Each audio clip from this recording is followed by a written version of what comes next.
Ay, hindi pa pala yun na ano. Ito si Midori. Ito si Ate Dory. Sa Ashicom, libre lang ang rice nila. Wala sila sa karisma niya, Midori. Mamaya mo na buksan natin. Para mainit. Ganito ang paglatag ng rice. Sibuyas muna. Yan, sibuyas. Wala siya lemon, puro sibuyas. Wala naman? Wala salata? Ne? Ha? Wala na. Kasi libre lang. Yan mo na. Libre. Mainit pa ang rice nila. Dito ka na kami Ate Dory. Dito tayo.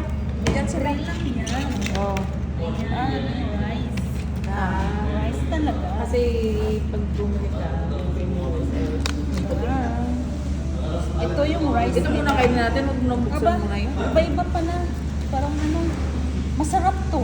Yan, masarap din ba yan? Ito yung kinakain natin palagi, pero mas maputi dito. Ito may carrots. Ikaw. Panoorin ang pagkain. Anong masarap yung rice.